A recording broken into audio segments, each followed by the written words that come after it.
Hacia 1979 la violencia entre el gobierno derechista y la oposición izquierdista degeneró en una guerra civil.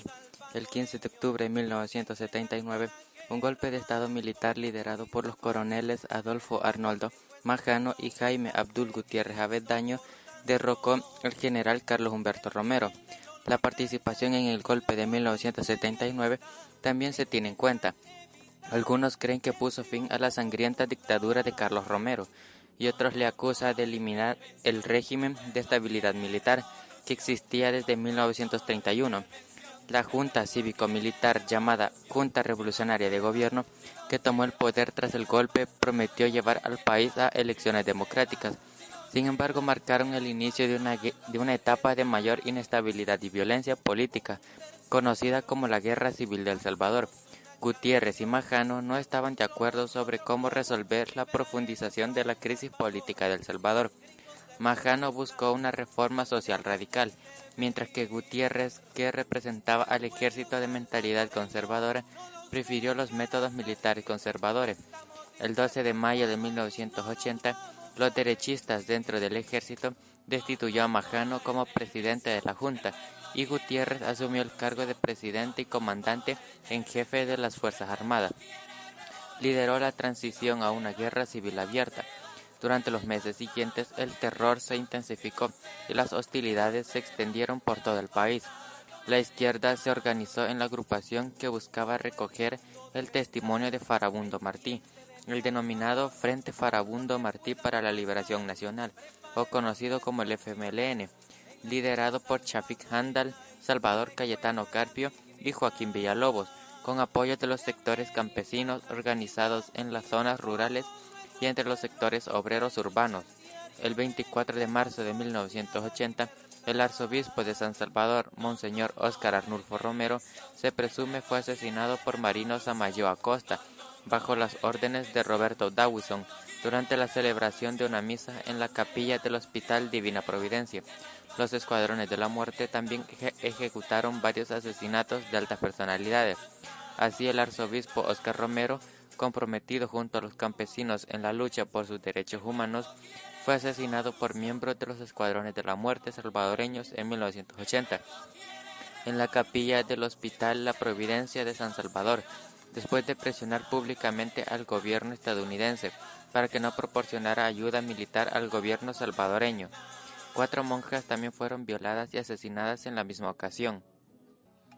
El sucesor de Óscar Romero, Arturo Rivera y Damas, declara entonces: los países extranjeros, en su deseo de hegemonía mundial, proporcionan las armas. El pueblo salvadoreño proporciona los muertos. Son varias decenas de miles de salvadoreños los que fueron asesinados por los escuadrones de la muerte. A medida que el conflicto avanzaba, la guerrilla obtuvo apoyo indirecto de Cuba y en pleno respaldo y apoyo armamentístico del régimen sandinista de Nicaragua, una vez en el poder tras el derrocamiento de la dictadura somocista de Anastasio Somoza Debayle el 19 de julio de 1979, por la guerrilla marxista del Frente Sandinista de Liberación Nacional, o conocido también como el FSLN. Otros que también apoyaron al FMLN fueron la Unión Soviética, Cuba, China, Nicaragua, Barbados, Egipto, Palestina, Polonia, Hungría, Alemania Oriental, Corea del Norte, Bulgaria, Angola, Kampuchea, Checoslovaquia, Laos, Libia, Rumania, Siria, Vietnam y el URNG. El Ejército Popular Sandinista de ese país apoyó al FMLN enviándole armas de origen soviético, tales como los fusiles de asalto AK-47, a través del Golfo de Fonseca, pero tras las acusaciones de Estados Unidos de este apoyo ante la ONU, Nicaragua dejó de mandar ayuda en 1982. Se atribuyó a la insurrección la ofensiva general de 1981 a inicios del mes de enero de ese mismo año, en una conspiración soviético-cubano-nicaragüense, y el 23 de febrero se dio a conocer un documento elaborado por la Agencia Central de Inteligencia, demostrando el envío de armas a los guerrilleros salvadoreños desde Nicaragua. Muchos sandinistas dejaron sus hogares y se fueron a El Salvador a combatir del lado del FMLN. Entre 1980 y 1993, Las zonas armadas salvadoreñas fueron expulsadas del territorio controlado por grandes grupos del FMLN en las zonas rurales. La membresía del FMLN aumentó más tarde a más de 12.000, cuando la organización pudo proporcionar gobernanza y servicios locales. El gobierno respondió con acciones de contrainsurgencia, incluido el asesinato del arzobispo Óscar Romero. En palabras de la época, el conflicto se trataba de quitarle el agua al pez, como expresión que significaba quitarle la base social a la guerrilla o a cualquier forma de oposición al gobierno y a sus fuerzas por medio del terror y de acciones terroristas contra la población en general. El resultado de todo ello fue una enorme cantidad de asesinatos de opositores o sospechosos de serlo, sin identidad de sus autores o sin que persona alguna fuera llevada a juicio por los mismos. Monseñor Romero es quizás la figura religiosa y activista de derechos humanos más conocida de El Salvador, y este representa el importante papel que la Iglesia Católica ha desempeñado en todos los lados de la lucha salvadoreña por la paz. Como arzobispo, Romero fue testigo de las continuas violaciones de los derechos humanos y comenzó un grupo que habló en nombre de los pobres y las víctimas de la guerra civil del país. Romero fue asesinado por un disparo en el corazón el 24 de marzo de 1980, mientras celebraba la misa en una pequeña capilla cerca de su catedral después de un sermón en el que pidió a los soldados salvadoreños, como cristianos, que obedecieran el orden superior de Dios y dejaran de llevar a cabo la represión del gobierno y las violaciones de los derechos humanos básicos. El gobierno, por su parte, movilizó al ejército y la Guardia Nacional a fin de combatir a la insurgencia que contaba con apoyo de Estados Unidos, Israel, Taiwán, Honduras, Chile, Argentina, Guatemala, Italia, Corea del Sur, Japón, Uruguay, Costa Rica, Colombia, Perú, el Reino Unido, México, Francia, Brasil, España, Alemania Occidental y Paraguay. Con apoyo del gobierno estadounidense, se crearon los batallones de infantería de reacción inmediata, los conocidos BIRI. Entre estas unidades de élite, el tristemente famoso Batallón Atlacat, comandado por el teniente coronel Domingo Monterrosa. A finales de 1981, los soldados del Batallón Atlacat de las Fuerzas Armadas Nacionales, una tropa de respuesta rápida, mataron a 900 civiles en el cantón El Mozote. Esta fue una de las series de acciones que fueron violaciones, ataques, torturas y asesinatos. Otras atrocidades a manos de las FAES ocurrieron en la masacre de Tenango y Guadalupe, masacre del El Calabozo, masacre de Santa Rita, el Zumpul y la masacre de Santa Cruz, entre muchas otras.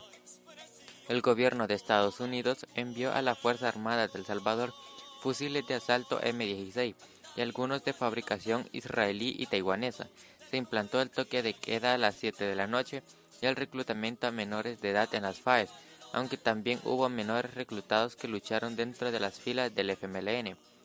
En tanto, grupos de militares y policías, al margen de la ley, con apoyo de empresarios y terratenientes, crearon los llamados Escuadrones de la Muerte, que se dedicaban a aterrorizar las zonas rurales y pauperimas de donde el FMLN obtenía su mayor apoyo. A pesar de no tener oficialmente ninguna conexión con el gobierno, los Escuadrones de la Muerte y los paramilitares eran casi siempre soldados de las Fuerzas Armadas de El Salvador, lo que significa que los Escuadrones de la Muerte fueron financiados y armados indirectamente por los Estados Unidos. La financiación adicional también vino de políticos y hombres de negocio de derecha. Varios Escuadrones de la Muerte tenían ideologías fascistas. Durante la Guerra Civil, los Escuadrones de la Muerte y paramilitares de derecha utilizaron una violencia ejemplar con asesinatos y mutilaciones, masacres y desplazamientos forzados para obtener el control de la población. En dos oportunidades, en 1981 con la Ofensiva General de 1981 y en 1989 con la Ofensiva hasta el tope, el FMLN intentó conquistar la ciudad capital, San Salvador y las cabeceras departamentales sin conseguirlo, pues las FAES rechazó el ataque de los guerrilleros que bajaron de las montañas que rodean a la capital. La primera acción de peso del FMLN fue el lanzamiento el 10 de enero de 1981, en una ofensiva final en contra del gobierno salvadoreño, conformado por la llamada Junta Revolucionaria de Gobierno, una alianza de militares y civiles que duró de octubre de 1979 a principios de 1982 en 3 etapas. La ofensiva no logró su objetivo, aunque junto con ella desapareció el auge de la lucha de masas que vivía el país. El FMLN se fortaleció militarmente y condujo la guerra desde el lado de la izquierda. En la última ofensiva de 1989, la lucha llegó hasta pocas cuadras de la Casa Presidencial. En noviembre del mismo año, el FMLN dirigió una ofensiva sobre la capital. Una veintena de posiciones militares son aisladas simultáneamente y los barrios populares que rodean la capital son tomados por los rebeldes. 6 jesuitas involucrados en el proceso de diálogo son ejecutados por los paramilitares gubernamentales. Los combates continúan durante unos 10 días, marcados entre otros hechos por la captura del Hotel Sheraton, donde los guerrilleros retienen 18 efectivos de las fuerzas especiales atrincherados en el hotel, lo que el Departamento de Estado califica de abominable acto de terrorismo. Estas circunstancias tuvieron consecuencias políticas que resultaron en un alto al fuego negociado. Cuando el presidente de Estados Unidos, Ronald Reagan, tomó posesión del poder el 20 de enero de 1981, presentó esa ofensiva iniciada 3 semanas antes como una prueba del avance soviético en Latinoamérica. Los gobiernos de México y Francia reconocieron al FMLN como una fuerza beligerante legítima. Admitieron que los rebeldes salvadoreños del FMLN representaban un sector de la población y por lo tanto tenían derecho a participar en una solución política a la guerra civil. Fue la primera vez que 2 gobiernos, sin romper las relaciones diplomáticas con la Junta de El Salvador, reconocieron formalmente la existencia de una fuerza de oposición legítima que debía participar en cualquier solución a la crisis.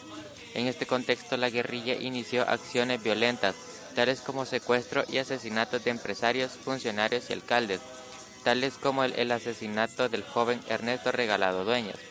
El 8 de octubre de 1980, la CFPL se adjudicó el asesinato de un diplomático, pero nunca se reconoció el destino de sus restos. Una serie de acciones como destrucción de infraestructura pública, como la destrucción del Puente de Oro del río Lempa, enfrentamientos armados y destrucción de objetivos militares, repartición de propaganda y extorsión a empresarios, se darían repentinamente durante toda la guerra civil, dando paso a casos muy sonados, tales como la masacre de la Zona Rosa y el secuestro y posterior asesinato en los planes de Renderos del empresario Roberto Poma, la posterior asesinato del tristemente famoso masacre de la Paracentral, la masacre de Quebrada Seca, entre otras masacres que no se recogen en el informe de Naciones Unidas. Cuba y otros estados comunistas apoyaron a los insurgentes, ahora organizados como el Frente de Liberación Nacional de Farabundo Martí, conocido como el FMLN, mientras que los 5 grupos armados se llamaban a sí mismos revolucionarios y socialistas, tenían serias diferencias ideológicas y prácticas y habían debido conflictos serios, incluso en algunos casos, derramamiento de sangre entre algunos de los grupos durante la década de 1970. Tal fue el caso de Roque Dalton, entre muchos otros combatientes asesinados por sus compañeros de armas. Dada la gravedad de la guerra civil, la guerrilla cometió diversos crímenes, que si bien no se equiparan en volumen a los cometidos por la FAES, no pueden dejarse sin tomar en cuenta. Una parte integral de la estrategia de contrainsurgencia del ejército salvadoreño implicaba drenar el mar o secar el océano, es decir, eliminar la insurgencia erradicando su base de apoyo en el campo. El objetivo principal era la población civil, desplazarlos o matarlos para eliminar cualquier posible base de apoyo para los rebeldes. Los batallones de infantería de reacción inmediata fueron creados durante la década de 1980, con la misión de ser los principales luchadores contra los grupos guerrilleros del FMLN durante la Guerra Civil de El Salvador.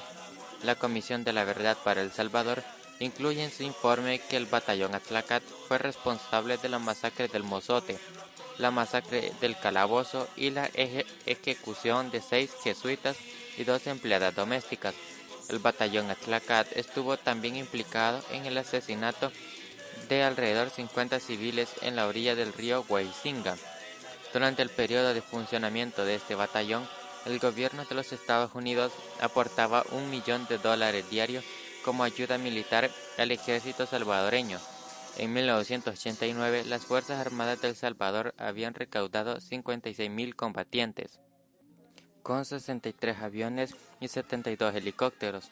Entre 1983 y 1987, las fuerzas militares de El Salvador recibieron más de $100 millones al año de los Estados Unidos. La guerrilla también obtuvo varias victorias, como la muerte del coronel Domingo Monterrosa, del cual en su necesidad de callar la radio Venceremos, los guerrilleros le dejaron el falso transmisor de la radio relleno de TNT y cazabobos, del cual Monterrosa dijo que tenía embolsada en su camisa a la Venceremos. Pero 2 horas después, Venceremos informó que Domingo Monterrosa estaba muerto en Morazán. En 1990, al final de la Guerra Fría, los Estados Unidos restringieron la financiación al ejército salvadoreño. Estados Unidos descubrió que sus medidas rigurosas contra los grupos de izquierda ya no eran necesarias. Esto y la falta de ventaja en ambos lados llevaron al final de la guerra en 1992. Así, después de 12 años de guerra, se firmaron los acuerdos de Chapultepec en México, entre los comandantes del FMLN y el gobierno de El Salvador, representado por Alfredo Cristiani, del cual hizo pasar al FMLN de una organización armada a un partido político desarmado, que tomaría el poder en El Salvador 2 veces con los gobiernos de Mauricio Funes y Salvador Sánchez Serén, un excomandante de la guerrilla.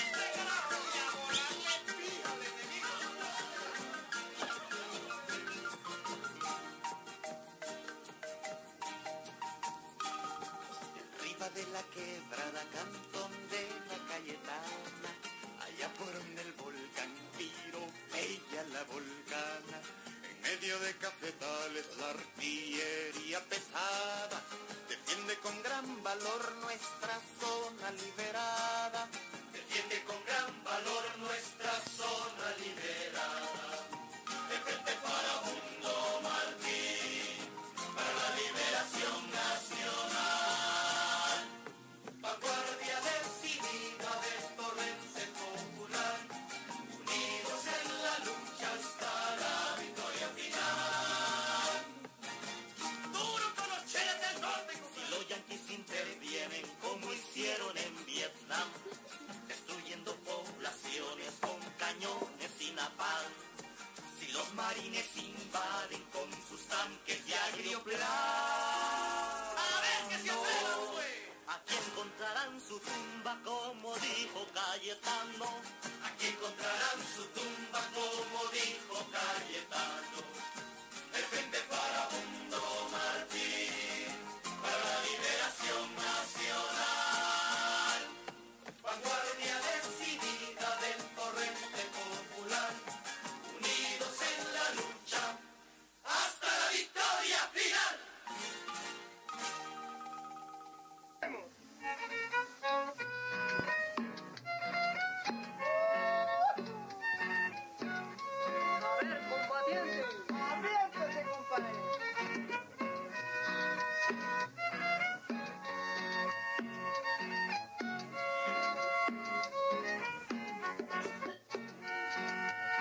Soy combatiente del FMLN.